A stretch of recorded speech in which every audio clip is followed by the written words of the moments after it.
This is Chip Maxwell, and you're listening to the Retire Smart podcast with David Brooks. On today's episode, David shares exciting news. Retire Smart is now an official sponsor of Nebraska Cornhusker Athletics. We also look at April's surprising job number, discuss troubling jobless claims data, and revisit Warren Buffett's historic stance on trade deficits in light of current tariff debates.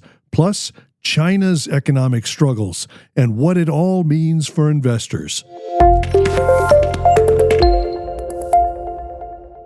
Well, David, we teased this last week, and this is really exciting. Retire Smart is now a sponsor of University of Nebraska Cornhusker Athletics. Tell us about it. Well, they reached out to us. That we've been supporting them. Obviously, I have been for a season ticket holder for many years, so I write that donation check every year. You came in at a rough time, too. Yeah, exactly. And I'm like, every year, I'm like, whoa, this one hurts a little more if we can't get it to a positive seed. But things do seem to be on the upswing, and we were able to work out a great deal. We're an official sponsor of Husker Athletics. We will be supporting, of course, football, which is obviously the main brand we all know, but also girls volleyball, men's basketball, among some other things. And we're going to have some great, exciting news for our clients to participate in a few special activities as part of this package deal. So if you're going to the games this fall, like I will be going to them, you start looking out, you might see our name around the stadium a little bit. So it is really, really exciting, and we'll have some more information on that here in the near future. Stay tuned for that, folks. This is exciting. It's going to be fun, especially this football season. All right, into the news we go, David, and we got the April jobs number. Here's a headline from CNBC. U.S. payroll growth totals 177,000 in April, defying expectations. That means exceeding expectations, right? Yeah, absolutely. So they were expecting only about 135,000 or so jobs. So it was a much better number that printed for the jobs. So this, is as Trump was out there screaming and yelling, "Hey, lower rates, lower rates." Well, if jobs are hanging in there, then the Fed's going to say we don't have to lower rates. So this may push them out. However, I don't think it's all perfectly rosy news on the job front. As I said, I think you're going to start to see more jobs deteriorate, but it's not as bad as the sky is falling that everyone was screaming here just 2 or 3 weeks ago. Well, as a chaser to that item, you sent the team a chart about jobless claims, and that was not, as you say, not as rosy. Yeah, and what's interesting on the jobless claims is more people are filing for benefits, et cetera. But if those of you watching online, you can see this chart here. Well, sadly, Nebraska is number 4 or 5 there on the chart. Yeah. So we had an increase in people claiming benefits. But look at the top. Look at that number for New York.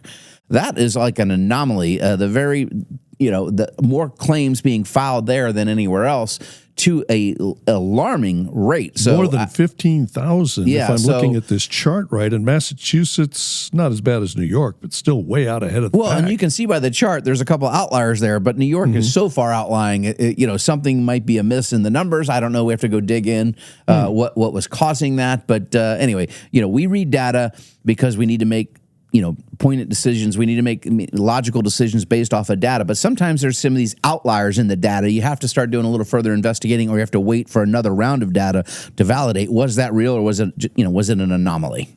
Well, tariffs, of course, the Trump tariff policy is still dominating the financial news. And most of the noise was negative, but we touched on some things last show about increased manufacturing, setting up in America and so forth. Some of the noise is turning more positive. Now, you sent the team something put out by Warren Buffett 22 years ago. Now, I want to ask you, we've got a question actually in the Q&A today about Buffett announcing his retirement. Of course, that's big news. But this, I want you to share with the audience what you shared with the team. It's regarding the trade deficit. There was some buzz a few weeks ago about a social media post that seemed to indicate Buffett endorsing Trump's tariff policy. Then Berkshire Hathaway pushed back pretty strongly against that, and Buffett, if anything, has been throwing some shade on it. But you found something from 2003. Well, go ahead and explain it, David. Well, and first off, so last Saturday at the annual shareholder meeting, just before he announced his retirement, which we'll talk about, it looks like a little bit later, he talked about, tariffs are terrible again. He put the comment out there, this is horrible. Backing away. So I just happened to pull up an article that he authored, not just a quote. He wrote the entire article and talked about, we've got to stop these trade imbalances. America needs to get itself set up correctly and stop all these trade deficits. And this was in Fortune magazine. Let me just read the headline and then turn you loose. America's growing trade deficit is selling the nation out from under us. Here's a way to fix the problem, and we need to do it now.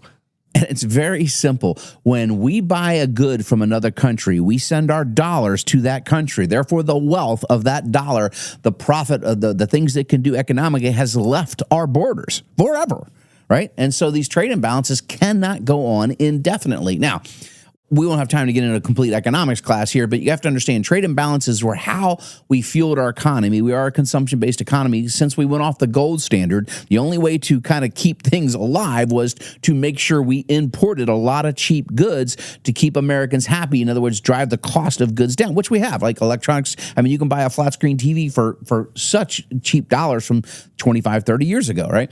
But the problem is it comes at a cost. You have to pay that piper sooner or later. And Buffett was completely on target here telling you about this. And in the article, we don't have time, we'll post it in the comments if you want to read it. But he had Squanderville and Thriftville and just talking about, listen, You've got to be smart in what you're doing. Now, the reason Berkshire is having him back away is the investment portfolio of Berkshire Hathaway is very different today in 2025 than it was 22 years ago when he wrote this article. He owned mainly companies that were U.S. based and producing goods and service in the U.S. So he did not like the trade imbalances. Back in 2003. Yes. Lo and behold, today, what's the largest holding? It's Apple. And where are their products manufactured? China or India. But and they're trying to move it from China to India. So this is directly affecting the value of his portfolio, right? And Coca-Cola, which is one of his top 5 holdings as well, they sell more of their products outside the U.S. than they do inside the U.S. That was not the case 22 years ago. Again, listen, Warren Buffett's amazing. The greatest single investor of our lifetime and probably not going to be repeated in our lifetime with his returns, et cetera. But he is protecting his investment, which is what he's always done. That's why he likes monopolies. He likes companies with pricing power, like Apple, like Coca-Cola, because they have a unique brand that you can increase prices even in tough times and you're going to benefit. But he tells it like it is, but he's only going to say it what's convenient for his current setup and his shareholders, which that's his fiduciary duty, frankly.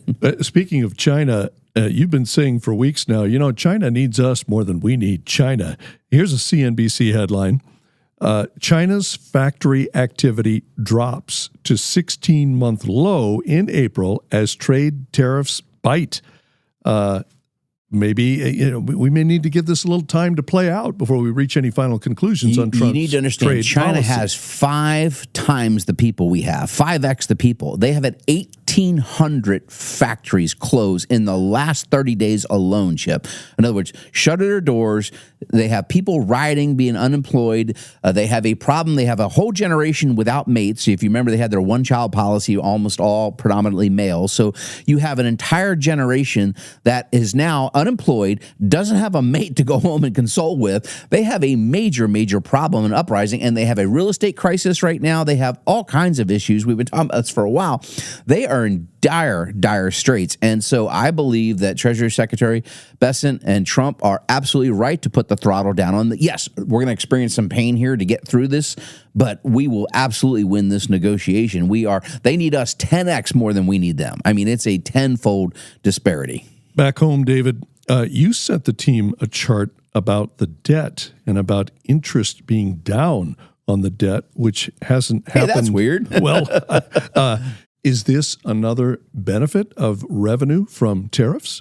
So cost cutting that's already taken place, or a la Doge, has required less federal spending already. There's all this media out there. Trump's first 100 days was a train wreck. No, it wasn't. We are actually decreased spending significantly already. Therefore, the amount of money we had to borrow went down. So we had to issue. So Bessent issued less treasuries than was forecast. Therefore, we spent less on interest expense, and that is a good thing. We'd like to see that come down in mass. You look at the graph right now; it's just a little hook there at the top, and it doesn't mean it's necessarily a trend yet. But boy, it would be great if we started to bring that number down. Going up anyway, and I see the last dip happen during the first Trump administration. Correct, because which we increased tax revenues, if you remember. And by the way, we just had record tax revenue again last month. Mm-hmm. Record tax revenue. Again, no, the white noise out there from the media is not telling you what's going on, but we've increased tax revenues, we've increased federal government revenues in general with tariffs, et cetera, and they've decreased spending. Those are two big positives, and people need to look out on the horizon. Again, more pain's coming, though, and we can talk about that in the coming weeks, because this is not just a set it and forget it and it's going to be fixed instantly, but I believe we are going to win this so-called trade war.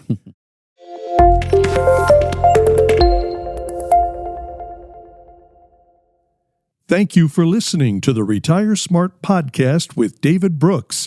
If you want to learn how to generate lifetime income, reduce your tax bill, and maintain your lifestyle in retirement, visit retiresmartpodcast.com. And make sure to subscribe to keep up with new episodes every week. The University of Nebraska and University of Nebraska Athletics, also known as Nebraska Cornhuskers, are not clients of Smart Wealth LLC nor Retire Smart LLC. Playfly Sports Properties, on behalf of the Nebraska Cornhuskers, was compensated for this endorsement, as such term is defined under SEC Rule 206, subsection 4-1. For more information, visit retiresmartnow.com/cornhusker disclosure or email compliance@retiresmartllc.com.